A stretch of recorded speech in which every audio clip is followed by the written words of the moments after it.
அப்ப கர்த்தருடைய வார்த்தை என்பது திரும்ப திரும்ப படிப்பதினால கெட்டு போவது அல்ல, திரும்ப திரும்ப படிப்பதினாலே புது புது அனுபவங்களையும் புது புது அற்புதங்களையும் பெற்றுக்கொள்ளத்தக்கதாய் இந்த கர்த்தருடைய வார்த்தை இருக்கிறது.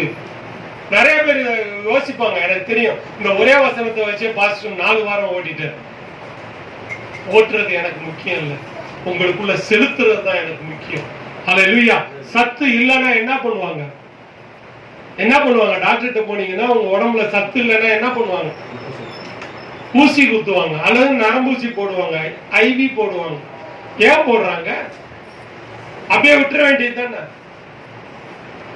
விட்டுட்டா சத்து இல்லைன்னா செத்து போயிடும். செத்து போகாம இருக்கணும்னா சத்து தேவை. அப்ப நமக்கு சத்து வேணும்னா கர்த்தருடைய வார்த்தையை தியானிக்க தியானிக்க நாம் ஜீவனை பெறுகிறோம், உயிர் பெறுகிறோம். நம்முடைய வாழ்க்கை என்பது உயிர்ப்பிக்கப்படுகிறது. எடுத்து வாசிங்க, மத்தேயு 25வது அதிகாரம் 1வது வசனம் தான். அதே வசனத்தை தான் நம்ம பார்க்க போறோம். பரலோக ராஜ்யம் அந்த தீவெட்டிகளை பிடித்துக் கொண்டு மணவாளனுக்கு எதிர்கொண்டு போக புறப்பட்ட 10 கன்னிகளுக்கு ஒப்பாய் இருக்கும். வாசிங்க பிரதர், அப்படியே வாசிங்க. அவர்களில் 5 பேர் புத்தி உள்ளவர்களும் 5 பேர் புத்தி இல்லாதவர்களுமா இருந்தார்கள். இதுல நம்ம என்ன பண்ண போறோம்னு உங்களுக்கு முன்னாலே சொல்லிடுறேன். இத வாட்சதைய வாட்சி பாஸ்டர் திரும்ப அதே மெசேஜ கொடுக்க போறாரான்னு நினைக்காதீங்க. ஆனா இப்ப நாம இந்த இடத்துல என்ன பண்ண போறோம்னா, இந்த பகுதியை நம்ம மனக்கண்களுக்கு முன்பாக கொண்டு வர போறோம். ஒரு டிராமா மாதிரி, ஒரு உண்மையான காட்சியா நாம் இதை பார்க்க போகிறோம். அப்ப இந்த இடத்துல முதல்ல இதுல வர்ற பாத்திரங்கள், கதாபாத்திரங்கள் என்ன, இடம் எது என்பதை நாம் புரிந்து கொள்ள வேண்டும். இந்த டிராமா நடக்கிற இடம் எதை குறித்து சொல்லுகிறது? பரலோக ராஜ்யம். அப்ப இந்த இடம் நடக்க போற இடம் எங்க? பரலோக ராஜ்யம். அந்த வசனத்தை வாசிங்க பிரதர், 1வது வசனம். அப்போது பரலோக ராஜ்யம் தங்கள் தீவெட்டிகளை பிடித்து, பரலோக ராஜ்யம் தங்கள், அப்ப இது பரலோக ராஜ்யத்துல இந்த சீன் நடக்கிறதாக நாம் முதலாவது கற்பனை செய்து கொள்ள வேண்டும். நம்முடைய மனக்கண்களுக்கு முன்பாக நாம கொண்டு வந்து நிறுத்திடுவோம். இப்ப நமக்கு முன்னால பரலோகம் இருக்குது. அந்த பரலோக ராஜ்யத்துக்குள்ள நாம பிரவேசிக்க நம்ம எல்லாரும் கன்னிகைகளை போல தீவெட்டிகளை கையில வச்சிருக்கிறோம். ரைட்டா? வச்சிருக்கிறோமா இல்லையா? தங்கள் தீவெட்டிகளை பிடித்துக் கொண்டு மணவாளனுக்கு எதிர்கொண்ட புறப்பட்ட கன்னிகைகள். இந்த மணவாளனுக்கு முன்பாக அவரை எதிர்கொள்ள புறப்படுகிற கன்னிகைகள். ஏன் ஆண்டவர் கன்னிகைகள்னு சொல்லணும்? ஹலோ, மீதி பேரெல்லாம் சொல்லல. ஸ்திரீகள், சகோதரிகள், பெண்கள், திருமணமானவர்கள், இப்படி எத்தனையோ பேரை சொல்லியிருக்கலாமே. சொல்லியிருக்கலாமா? சொல்லியிருக்க கூடாதா? சொல்லியிருக்கலாம். ஆனா கன்னிகைகள்னு அவர் சொன்னதுக்கு ஒரு விசேஷித்த காரணம் உண்டு. அந்த விசேஷித்த காரணம் என்னன்னு பார்க்கலாமா? எடுத்து வாசிங்க. 1 கொரிந்தியர் 7வது அதிகாரம் 34வது வசனம்.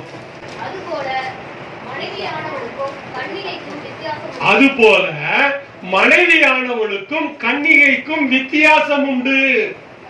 பாத்தீங்க சிஸ்டர்?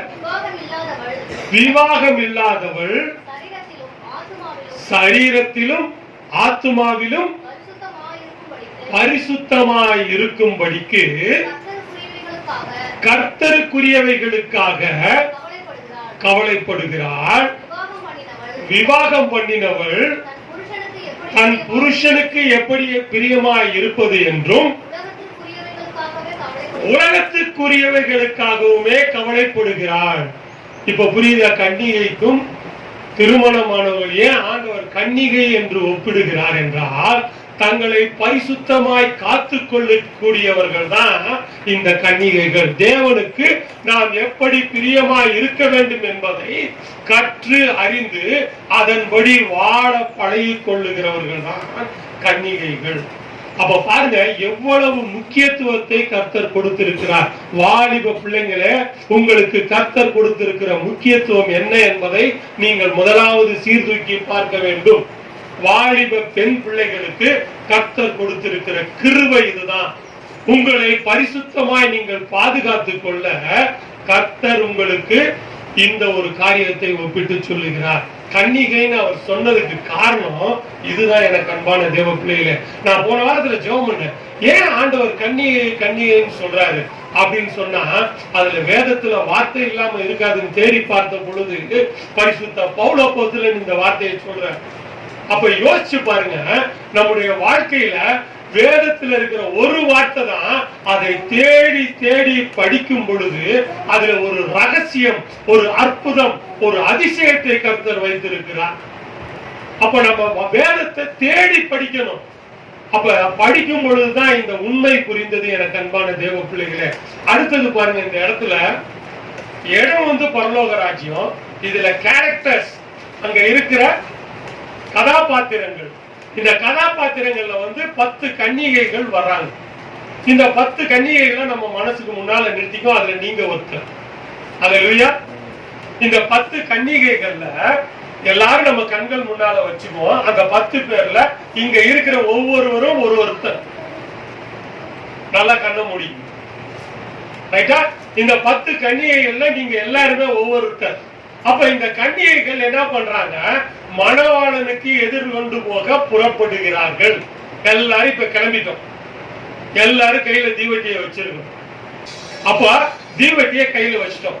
இப்போ மணவாளனுக்கு எதிர்கொண்டு போக அவர் வருகிற இடத்தை நோக்கி நாம போறோம். அப்ப போய் அங்க நிக்கிற இடத்துல, இந்த இடத்துல என்ன நடக்குது பாருங்களேன். 2 வகையான கூட்டம். இந்த 10 பேர்ல 2 வகையா இருக்கிறாங்க. தங்கள் தீவட்டிகளோடு தங்கள் பாத்திரங்களில் எண்ணெயும் கொண்டு போன ஒரு கூட்டம் இருக்குது. அந்த 2வது வசனத்தை வாசிங்க. அவர்களில் 5 பேர் புத்தி உள்ளவர்களும் 5 பேர் புத்தி இல்லாதவர்களுமாய் இருந்தார்கள். புத்தி இல்லாதவர்கள் தங்கள் தீவெட்டிகளை எடுத்துக்கொண்டு போனார்கள், எண்ணெயையோ கூட கொண்டு போகவில்லை. இது யாருன்னு நீங்களே தீர்மானம் பண்ணிக்கங்க. இந்த 10 பேர்ல எண்ணெய் எடுத்துட்டு போகாதவங்க எத்தனை பேர் நீங்களே தீர்மானம் பண்ணிக்கங்க. மீதி 5 பேரு எண்ணெயை தங்கள் பாத்திரங்கள்ல எடுத்துக்கொண்டு போனவர்கள் வச்சுங்க. இதை நீங்களே தீர்மானம் பண்ணிக்கங்க. ரைட்டா? இது ஒரு கேரக்டர், இது ஒரு சீன். காட்சி 2. முதல் காட்சியில எல்லாரும் 10 கன்னிகைகள் ரெடியா இருக்காங்க. இப்ப புறப்பட்டு போறாங்க. காட்சி 2ல அவங்க புறப்பட்டு போறாங்க. நம்ம எல்லாரும் நடந்துகிட்டு இருக்கிறோம். எல்லாரும் தீவட்டியோட போறோம், எண்ணெயோட போறோம், எண்ணெய் இல்லாமலும் போறோம். அப்ப நாம எப்படி போய் கொண்டிருக்கிறோம் என்பதை நம் மனக்கண்கள் முன்பாக ஒரு சிறு கற்பனையா நீங்க நினைச்சுக்கணும்.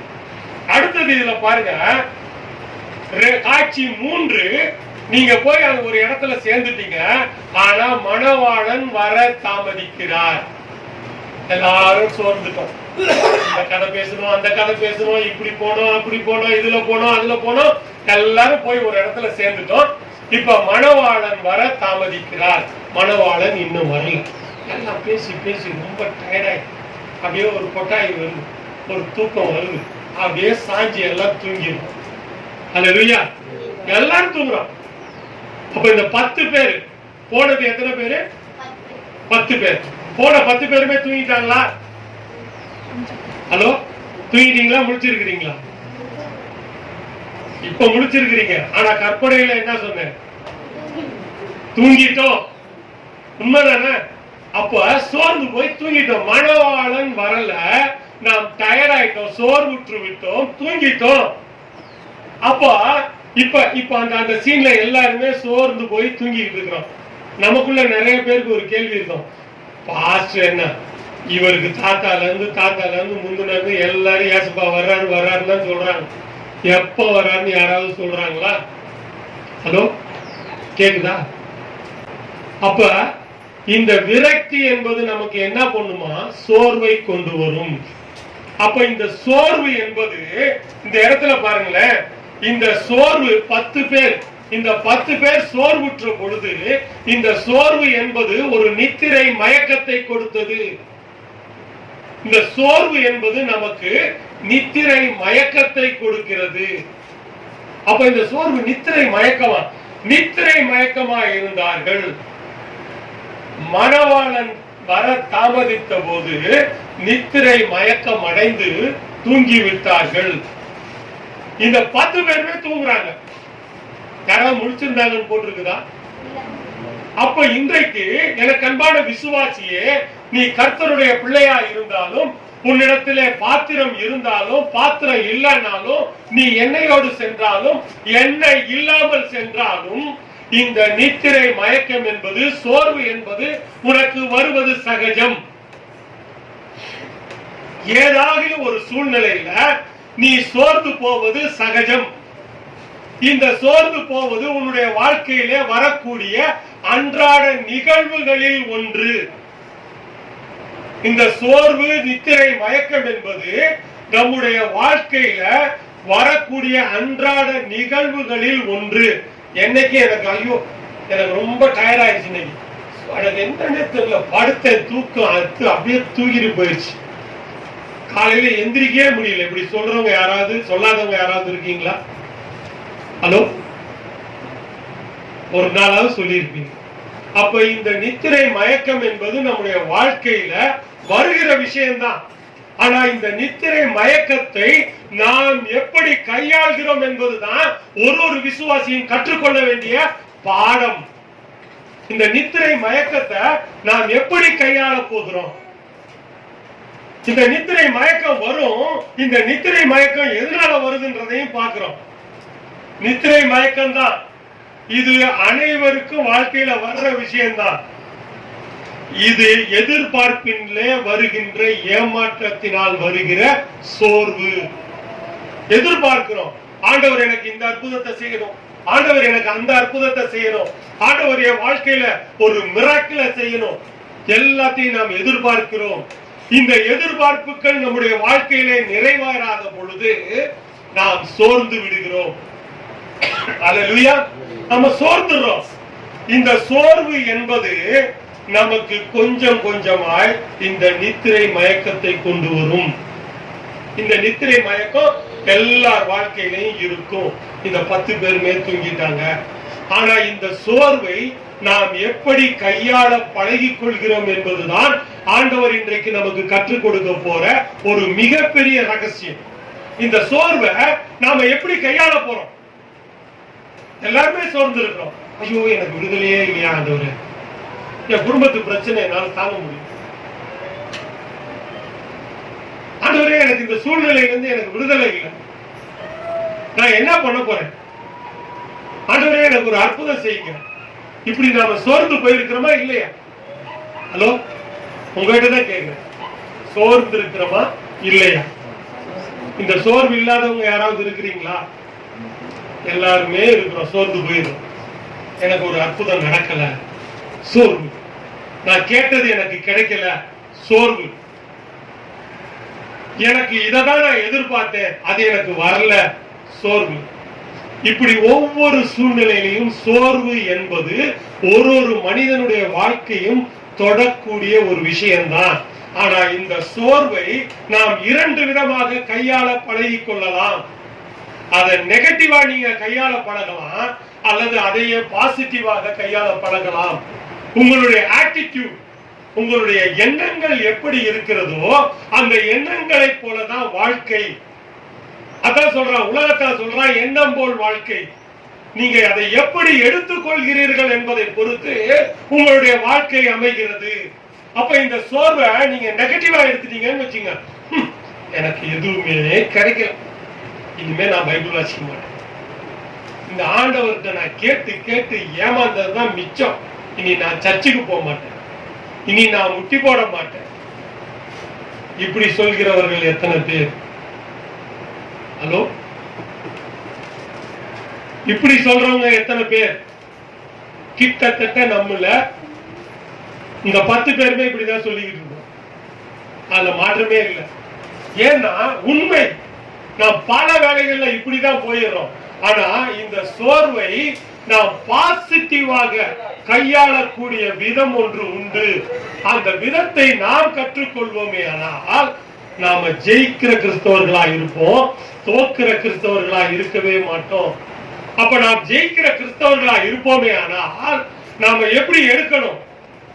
எடுத்து வாசிங்க, யோபுவின் புஸ்தகம் 42:2 வசனம். தேவரீர் நீர் சகலமும் செய்ய வல்லவர், நீர் செய்ய நினைத்தது தடைபடாது. இதுதான் எனக்கு அன்பான தேவ பிள்ளையே பாசிட்டிவ் ஆட்டிடியூட். இந்த பாசிட்டிவ் ஆட்டிடியூட்ல நாம நினைச்சு யோபுவை போல சொல்ல ஆரம்பிச்சிட்டோம் அப்படின்னா நம்முடைய வாழ்க்கை வெற்றியின் பாதை. இந்த வார்த்தையை சொன்னதுல இருந்து யோபுடைய வாழ்க்கையில வெற்றி. இந்த வார்த்தையை சொல்ற வரையிலும் யோபுவினுடைய வாழ்க்கை தோல்வி. இந்த வார்த்தையை யோபு என்னைக்கு அறிக்கையிட்டாரோ அன்றைக்கே யோபுவினுடைய வாழ்க்கை வெற்றியின் பாதையாய் மாறியது.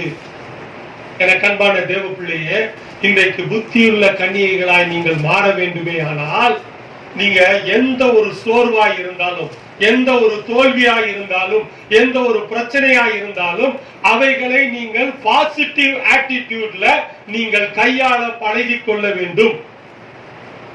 எது நடந்தாலும் சரி, ஆண்டவரே இதுல இருந்து எனக்கு என்ன பாடத்தை கற்றுக் கொடுக்குறீங்க, என்ன எனக்கு கற்றுக் கொடுக்க விரும்புகிறீரோ அதற்கு நான் அடிமை.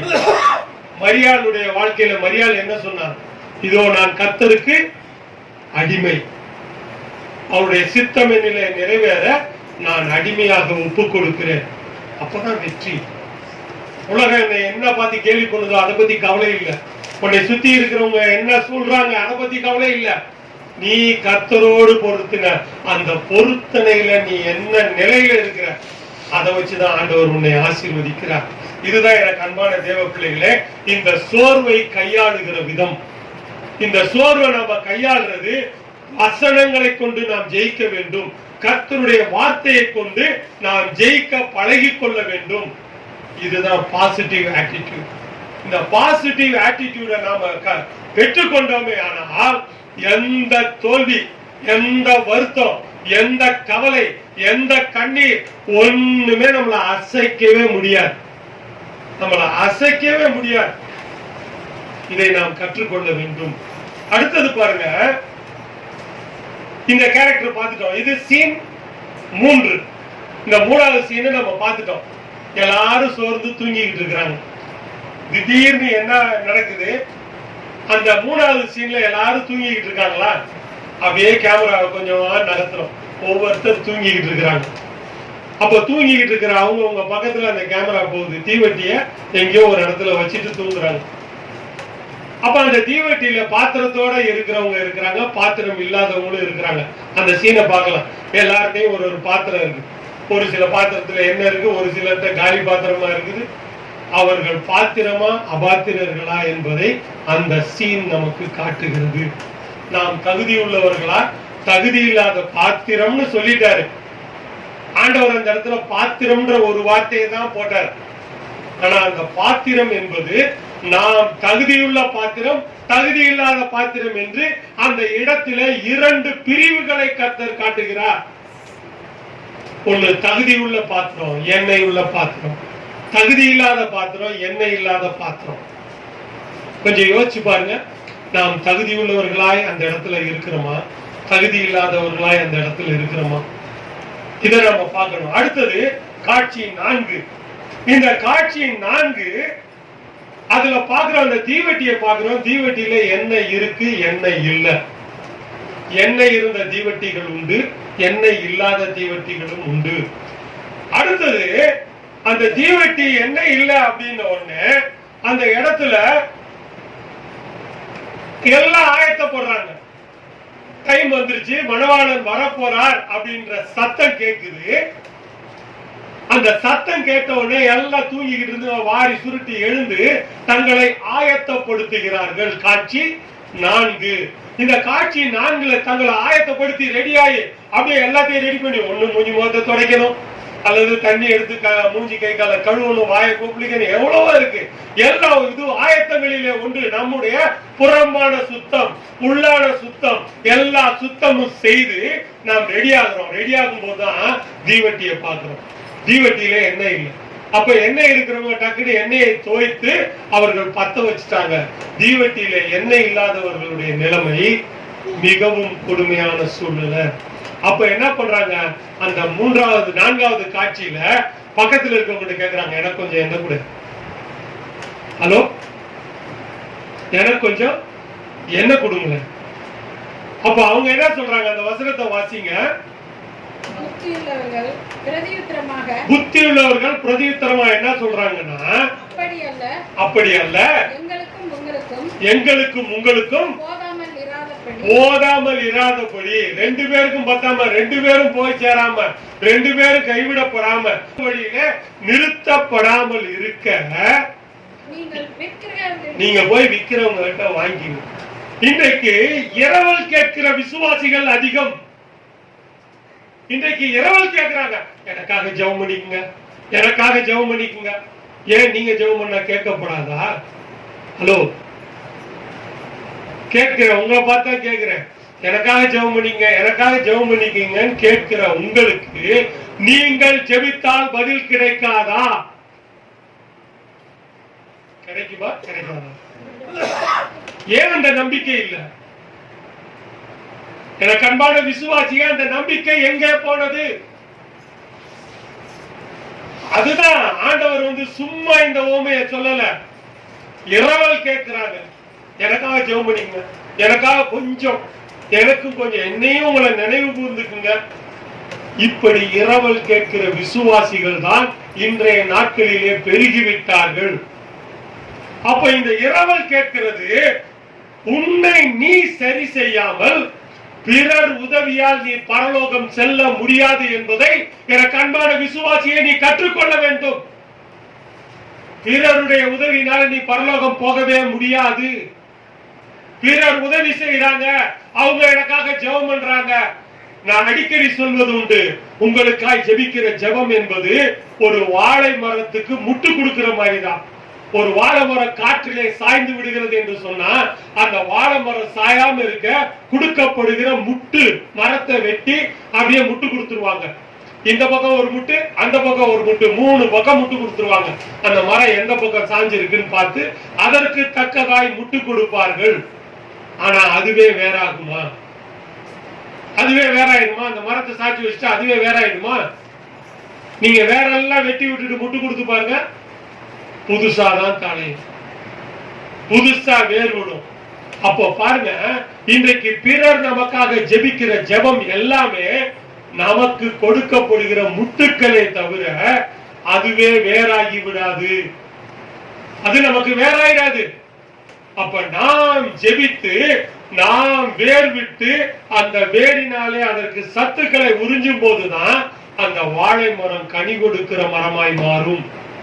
எனக்கு அன்பான விசுவாசியே, இதைத்தான் ஆண்டவர் உங்களுக்கு கற்றுக் கொடுக்க விரும்புகிறார். பிறருடைய உதவியினால, இரவல் கேட்பதினால, எண்ணெயை இரவல் வாங்குவதனால நீங்க பரலோகம் போயிட முடியாது, மோட்ச ராஜ்யத்துக்கு நீங்கள் செல்ல முடியாது என்ற மிகப்பெரிய உண்மையை நாம் புரிந்து கொள்ள வேண்டும். நீங்க ஜெபிக்கிறது தான் உங்களை பரலோகம் கொண்டு போய் சேர்க்கும். உங்கள் ஜெபமே உங்களை பரலோகத்துக்கு இட்டு செல்லும். இதை நாம புரிஞ்சுக்கணும். அதனாலதான் இவங்க எல்லாருமே ஆயத்தப்பட்டார்கள். ஆனா இந்த 5 பேரு எப்படி ஆயத்தப்பட்டாங்க? தங்கள் எண்ணெய்கள், தீவட்டிகளுக்கு எண்ணெய்களை ஊற்றி தங்களை ஆயத்தப்படுத்தி கொண்டார்கள். ஆனா மீதி 5 பேர் என்ன பண்றாங்க? ஆயத்தப்படாமல் அலைந்தார்கள். என்ன விக்கிறவன்ட்ட ஓடுறாங்க, அவனை கதவை தட்டுறாங்க, நடுராத்திரி வேலை, என்ன கிடைக்காது. அல்லேலூயா, என்ன கிடைக்காது? தேவனுடைய கிருபையின் நாட்கள் முடிந்து போச்சுன்னா உனக்கு என்ன கிடைக்காது? அந்த கிருபையை தவற விட்டுட்டீங்கன்னா, இந்த நாட்களிலே அந்த கிருபையை நீ பெறாம தவறிட்டீன்னா, நீ அலையணும், அங்க ஓடணும், இங்க ஓடணும். கடைசி நாட்களிலே இதுதான் நடக்கும். ஜனங்கள் இங்கும் அங்கும் ஓடி தவிப்பார்கள் என்று வேதம் சொல்லுகிறது.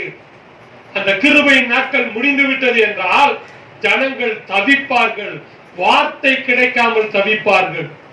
அப்படிப்பட்ட ஒரு சூழ்நிலை தான் இந்த 5 கன்னிகைகளுக்கு ஒப்பிடுகிறார். புத்தி இல்லாத 5 கன்னிகைகளை ஒப்பிடுகிறார்.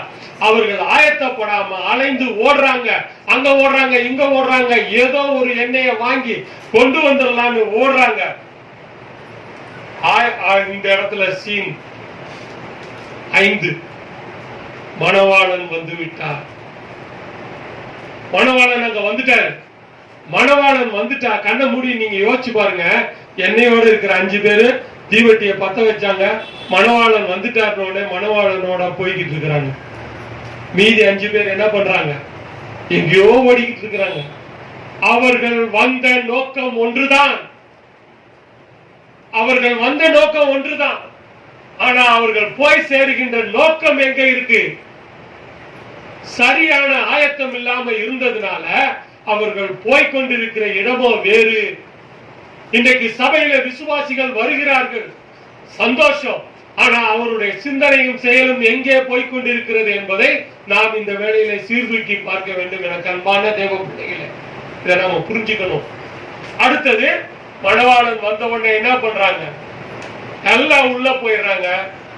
காட்சி 5, 6 கதவு அடைக்கப்படுகிறது. கதவு என்னாச்சு? அடைக்கப்பட்டுச்சு. இந்த கதவு அடைக்கப்பட்ட உடனே எல்லாரும் எங்க இருக்காங்க? விருந்து சாலைக்குள்ள போயிட்டாங்க. விருந்து சாலையின் கதவு அடைக்கப்பட்டு விட்டது. இந்த கதவு அடைக்கப்பட்ட உடனே அந்த காட்சி முடியுதா? இவங்க ஓடி அலைஞ்சு எண்ணெய் வாங்கிட்டு ஓடி வர்றாங்க. ஓடி வந்து எங்க நிக்கிறாங்க? அந்த கதவண்டையில நின்று தட்டிக்கிட்டு இருக்கிறாங்க. கதவு தட்டப்படுகிறது. இந்த 10வது வசனத்தை வாசிக்க, அவங்க அலைந்தார்கள் என்பதை நாம அந்த இடத்துல நாம் புரிந்து கொள்ள வேண்டும்.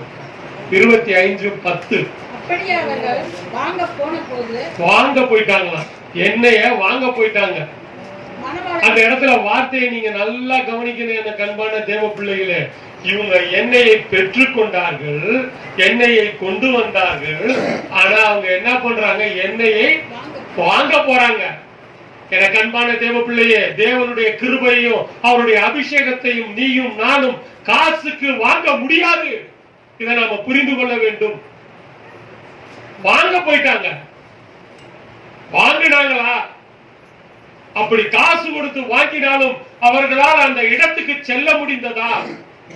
இன்றைக்கு நான் காணிக்க கொடுக்கிறேன், நான் கர்த்தருக்கு அதை செய்யறேன் இதை செய்யறேன் என்று சொல்கிறதுனால நீங்கள் கிருபையை பெற்றுக் கொள்ள முடியாது. இதை நாம புரிஞ்சுக்கணும். வாங்க போயினாங்க, ஆனா வாங்க போனவங்க வந்து சேர தாமதமானது. காரணம் என்ன? அலையத்தான் முடியும். காசு கொடுத்து வாங்குகிற எதுவும் நிலைக்காது என்பதை கர்த்தரின் இடத்துல மிக தெளிவாக நமக்கு சொல்றார். அவருடைய வார்த்தை நமக்கு மிக தெளிவான பாடத்தை நம்முடைய வாழ்க்கையிலே கற்றுக் கொடுக்கிறது.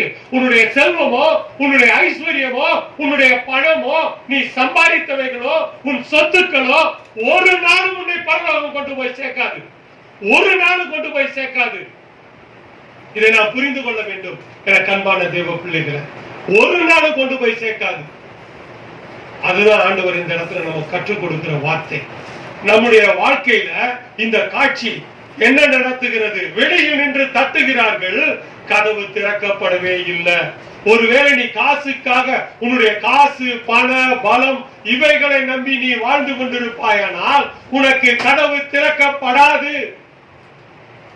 கர்த்தர் உன்னையும் என்னையும் பார்த்து சொல்லுகிற வார்த்தை, நீ கிருபையினாலே ரட்சிக்கப்படுகிறீர்கள். காசு உன்னை ரட்சிக்காது. உன்னுடைய செல்வமோ, ஐஸ்வர்யமோ, பொன்னோ, பொருளோ உன்னை ரட்சிக்காது. இதை நாம புரிந்து கொள்ள வேண்டும். எனக்கு அன்பான தேவ பிள்ளைகளே, கதவு தட்டுகிறார்கள், தட்டுகிறார்கள், தட்டுகிறார்கள். அந்த சீன் அதோட முடியுதா? அப்படி தட்டும் பொழுது ஒரே ஒரு சத்தம் மட்டும்தான் கேட்கப்படுகிறது. அந்த 12வது வசனத்தை வாசிங்க. அதற்கு அவர் உங்களை அறியேன் என்று மெய்யாகவே உங்களுக்கு சொல்லுகிறேன். ஒரே வார்த்தை தான் கேட்குது. உன்னை எனக்கு தெரியாது மகளே, உன்னை எனக்கு தெரியாது மகளே, நீ யாருன்னே எனக்கு தெரியாது, உன்னை அறியேன். இந்த சத்தம் நம்முடைய காதுகள்ல கேட்டா நாம் எவ்வளவு பரிதபிக்கப்பட வேண்டிய ஜனமாய் இருப்போம் என்பதை ஒரு விஷயம் கண்ணை மூடி நீங்க யோசிச்சு பாருங்க. கைவிடப்பட்ட நிலைமையில, கைவிடப்பட்ட சூழ்நிலையில நீ யாருன்னே எனக்கு தெரியாதுன்னு கர்த்தர் நம்ம பார்த்து சொன்னா நாம எங்க போய் நிப்போம்? எனக்கு அன்பான தேவ பிள்ளைகளே,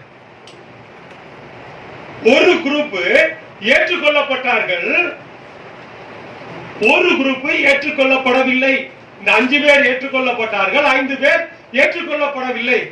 அவர்கள் ஏற்றுக்கொள்ளப்படாததற்கு காரணம் ஒரு சில விஷயம் தான் உங்ககிட்ட சொன்னேன். ஆனா ஒரு சில விஷயம் வேதம் என்ன சொல்லுகிறது என்பதை பார்ப்போமா? வேதம் என்ன சொல்லுதுன்றத பார்க்கலாமா? எடுத்து வாசிங்க. சங்கீதம் 78 சங்கீதம் 78 எடுங்க. 35 முதல் 41 வசனங்கள். தேவன் தங்கள் கண்மலை என்றும் உன்னதமான தேவன் தங்கள் மீட்பர் என்றும் நினைவு கூர்ந்தார்கள். இன்னைக்கு நம்ம அதை நினைவு கூர்ந்ததுனால தானே சர்ச்சுக்கு வந்திருக்கிறோம். என்ன வாசிங்க சிஸ்டர் திரும்ப? தேவன் தங்கள் கண்மலை என்றும் உன்னதமான தேவன் தங்கள் மீட்பர் என்றும் நினைவு கூர்ந்தார்கள். நினைச்சிட்டோம், அவர் உன்னதமான தேவன், அவர் தான் நமக்கு கண்மலை, அவர் தான் நமக்கு மீட்பர், எல்லாத்தையும் நினைவு கூர்ந்துட்டோம். ஆனாலும் இன்னைக்கு ஒரு பழமொழி சொல்லுவாங்க இந்த உலகத்துல, யாரால கேட்டோம் சொல்லுங்க? வாயால கேட்டோம். யாரால கேட்டோம்? தயவுசெய்து திரும்ப சொல்லுங்க. வாயால கேட்டோம். நம்மளே அறியாம நம்ம பேசுகிற வார்த்தை நமக்கு கண்ணியாய் மாறி விடுகிறது. நம்ம பேசுற வார்த்தை தான் நமக்கு கண்ணியாய் மாறி விடுகிறது. ஆனாலும் அவர்கள் தங்கள் வாயினால் அவருக்கு இச்சகம் பேசி, என்ன இந்த ஆண்டவர் இப்படியே பண்ணிட்டு இருக்க, இதுக்குதான் நான் பைபிளே தொடர்றது இல்லை, இதுக்குதான் நான் பைபிளே எடுக்கிறது இல்லை, நான் ஜெபமே பண்றது இல்லை. இப்ப இந்த வாய் எதை அறிக்கையிட்டுச்சு? நெகட்டிவான வார்த்தையை அறிக்கையிடுது. இந்த வாய் நெகட்டிவா பேசும் பொழுது நமக்கு என்ன நடக்கிறது என்பதை நாம் புரிந்து கொள்ள வேண்டும். அருமையான விசுவாசியே, நீ உன் வாய் பதறியும் பேசிவிடாதே என்று வேதம் எச்சரிக்கிறது. இதத்தான். ஆனாலும் அவர்கள் தங்கள் வாயினால் அவருக்கு இச்சகம் பேசி தங்கள் நாவினால் அவரிடத்தில் பொய் சொன்னார்கள். பொய் தான் சொல்லிடுறோம் சில வேலைகள். அவரு ஒரு நாளும் நான் தவறாம ஆண்டவருடைய சபைக்கு வந்துடணும், வர்றது ஆமேன் அப்படின்னும் போது உள்ள நுழைவோம். அல்லேலூயா, ஆமேன் அப்படின்னும் போது உள்ள நுழைவோம். நான் பேசலப்பா, ஆவியானவர் சொல்றதுதான் நான் சொல்றேன். யாரையும் நான் பாதிப்பதற்காக நான் சொல்லல. ஆவியானவர் பேசும்போது நான் ஒன்னும் தடை சொல்லவே முடியாது. அப்ப யோசிச்சு இல்ல, அதுக்குன்ற நமக்கு நேரம் வரும், ஏதாவது ஒரு வேலை வரும், ஏதாவது ஒரு குறுக்கு சால் வரும், திடீர்னு போன் வரும். தயவு செய்து ஞாயிற்றுக்கிழமை ஆனா செல்போனை சுவிட்ச் ஆஃப் பண்ணிட்டீங்கன்னா நன்மையா இருக்கும். உண்மையிலே எல்லாருக்கும் நான் சொல்லுகிற ஒரு அருமையான அட்வைஸ், இந்த செல்போனை ஞாயிற்றுக்கிழமை ஆனா 8 to 1:30 சுவிட்ச் ஆஃப் பண்ணி வச்சிட்டோம்னா மிக மிக பெரிய நன்மையை நாம் பெற்றுக்கொள்வோம் நம்முடைய வாழ்க்கையில. உண்மையா என்னுடைய அனுபவத்துல நான் உங்களுக்கு சொல்லுகிறேன். இப்ப என் போன்ல சைலண்ட்ல தான் இருக்கு. 8 to 2 மணி வரை சைலண்ட். சில நேரத்துல ஞாயிற்றுக்கிழமை சாயந்தரம் வரையில அந்த சைலண்ட்லயே போயிடும். நிறைய பேர் போன் அடிச்சுட்டு எத்தனை பேரை திட்டுவாங்கன்னு எனக்கு தெரியாது, ஆண்டவருக்கு தான் தெரியும். ஆனா உண்மையிலேயே அது நமக்கு நன்மை பயக்கிறதா இருக்கிறது. ஆனாலும் தங்கள் மீட்பர் என்று நினைவு கூர்ந்தார்கள், அவரிடத்தில் பொய் சொன்னார்கள், அவர்கள் இருதயம் அவரிடத்தில் நிலைவரப்படவில்லை. அவர்கள் இருதயம் அவரிடத்தில் நிலைவரப்படலையா? சர்ச்சில் இருக்கும் போதுதான் யாராவது அப்படி வெளியே வந்து அப்படி கை காட்டுவாங்க. அல்லேலூயா. நம்ம சர்ச்சில் உட்கார்ந்துருப்போம், அப்படி வெளியே இருக்கிறவங்க அப்படி கை காட்டுவாங்க. நம்ம என்ன பண்ணுவோம்? உடனே எந்திரிச்சு வெளியே ஓடி நாம் நிலைவரமா இருக்கணும். ஒரு ஜெபம் இருக்குல்ல, முடிச்சுட்டு வர. இந்த தைரியம் எப்பொழுது நமக்கு வருதோ அப்ப நாம் நிலைவரமாய் இருக்கிறோம். இந்த நிலைவரப்படணுமா? அந்த வாசிங்க, அவர்கள் இருதயம் அவரிடத்தில் நிலைவரப்படவில்லை, அவருடைய உடன்படிக்கையில் அவர்கள் உண்மையாய் இருக்கவில்லை. அவரோடு நாம செய்யற பொருத்தனையில நாம் உண்மையாய் இருக்கவில்லை. அவரோ அவர்களை அழிக்காமல் இரக்கமுள்ளவராய் அவர்கள் அக்கிரமத்தை மன்னித்தார். அவர் தமது உக்கிரம் முழுவதையும் எழுப்பாமல் அநேகம் தரம் தமது கோபத்தை விலக்கி விட்டார். எத்தனை முறை அவர் கோபத்தை நமக்கு விலக்கி இருக்கிறார். இல்லைன்னா நம்ம என்ன ஆயிருப்போம்? அழிஞ்சு போயிருப்போம். அடுத்த வசனம் வாசிங்க, 40 அவர்கள் மாம்சம் என்று 39 திரும்பி வராமல் அகலுகிற காற்றென்றும் நினைவு கூர்ந்தார். நம்மளோட மாம்சமும் காற்றும் என்பதை அவர் நினைவு கூறுகிறார்.